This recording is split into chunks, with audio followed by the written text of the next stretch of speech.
Hi Sagittarius, Sun, Moon, and Rising sign. Thank you so much for joining, and I hope that you are well. I thought that I would do a specific spread for the upcoming Mercury retrograde. And the retrograde is going to occur on April 9th, and it will last until May 3rd. And thought that maybe the cards might give us some insight on how to navigate. Okay, so we have the Six of Wands. We have Death, the major arcana. We have the Four of Pentacles. So with the Six of Wands, there's a sense here of that you're going to be successful. That here, this gentleman is riding in on his horse. He is holding his wand with a victory wreath, and the people here are watching. And so whatever it may be that you have been working towards, putting in the daily effort, putting in the sacrifices, dealing with the adversity, you are going to be successful. People are going to see that you are successful, that you're doing well, that you may be celebrated. And celebrations can take form in all different ways, and maybe it's simply a pat on the back. It's a nice greeting from an office mate, congratulatory email. It could translate into a bonus or promotion or something as a result of your efforts. With the Six of Wands, there's a suggestion here that this has involved leadership, and it's really been the stewardship that you've shown in order to move forward, to become successful, to reach your goal. And it's nice to be celebrated or recognized for the effort that goes into this Six of Wands. Also, as I look at this, when people are successful, others look toward those successful folks for inspiration. And it can be a great motivating factor to watch someone else perhaps, pass the bar exam or do whatever they need to do for their life. And it can inspire others to want to do the same and to put in the same type of effort. So while you've been working and getting things done and people notice, here we have the Death card. And the Death card is, again, he's just like this guy on the horse here. Here comes Death, the skeleton on the horse, riding in. And Death is it's a very effective message, which is things are going to end. Stages of life are going to end. You're going to transition into new stages or phases or periods within your life. And death, there's often a beginning and an ending. And here's an ending. And what does an ending do? It opens the door to a new experience. It toughens you up when things end. It's how do we react to those endings? How do we move forward? How do we absorb it? How do we make it a part of our fabric?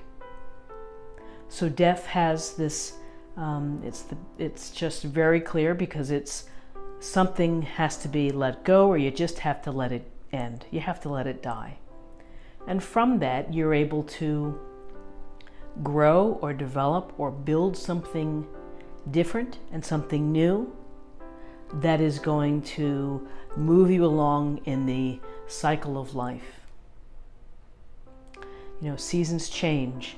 The leaves on the trees, they die, then they become new again and beautifully green in the spring. So there's a sense here that if we can just allow what happens naturally within the world to unfold and to put it in the right perspective, which is sometimes things, you have to let them end.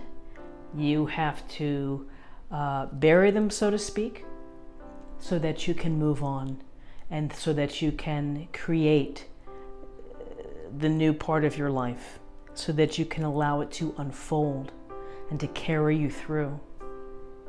So while there may be heavy heavy feelings, heavy emotions, difficult times, ultimately we learn and we grow when we see death, because it helps us to evolve as people. So death brings a lot of deep emotions and a lot of things. When you're letting something go, you may be fighting it. You may not want to do that. And so when I see the Four of Pentacles here, there's a desire to keep things status quo. There's a desire to hold on. There's a desire here to hoping that nothing's going to change. Because if you see by this illustration, the pentacle is weighing his head. It's on his head. He's holding it over his heart. He's got his feet planted on it. He is stationary. He is he's really set strong there, seated. And so with the Four of Pentacles, there's this sense of holding on to your resources, maybe holding on to your wits, holding on to the feelings perhaps that you had for whatever had to die here or to end. And you're just not ready to stand up and to step out and to be more open. It's kind of just being a little bit shut down. And often the Four of Pentacles has a connotation regarding money, being miserly or really watching your finances. And, you know, people are legitimately having to watch their finances and to be frugal and to be thrifty. So that's it's probably a good strategy to be mindful. But you get a much more of a sense here of being closed down with this guy, of feeling unable and unwilling perhaps to open it up and to move out of this little boundary place that he's created. So when I look at this in total, it's a day where something has to end. You have to either do the work to accept it or put it into its proper place, acknowledge it, figure out how you're going to move on and what's going to open up for you. You may feel a little closed down, a little unwilling to move, unwilling to talk about it perhaps, or to share about it.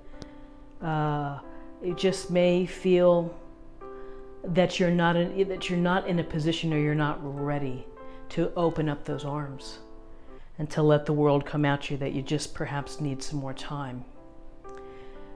With time, with the right mindset, with directing and focusing your energies on things that you want to do and where you want to go. You know, the Six of Wands is a lovely reminder here that success can still be yours, even in times of letting things end.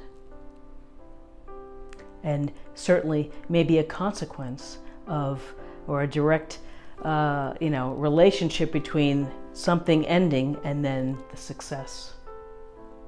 So a very interesting reading for Saturday. Let's take a look at the numbers. Okay, so we have 6 and 4 is 10, and 10 and 13 is 23. And that reduces to 5, and 5 is about new cycles. It can be about freedom, it can be about adjustments, challenges. And then finally, let's take a look at an oracle card and get a little more information. Sorceress. You are a magical person who can manifest your clear intentions into reality. Well, each person is responsible for what they believe, what they visualize, what they hope for in their heart, in their minds. And so to crystallize and to set that intention every day is certainly a component and an attribute for those who are successful. It's to really visualize and to have it present every day of what it is that you want to do with your life. How are you going to bring that happiness in? So you make the magic. And I think just the other little message with making the magic is that sometimes it's messy. Sometimes life is messy. Things end and we get hurt and we cry and we get angry or get frustrated. But there's always a new day, and that you can always pick up the pace and start fresh. So I hope you found something helpful here today with this reading. If you did, please subscribe, like, share, and comment. And I hope to see you again tomorrow. Bye-bye.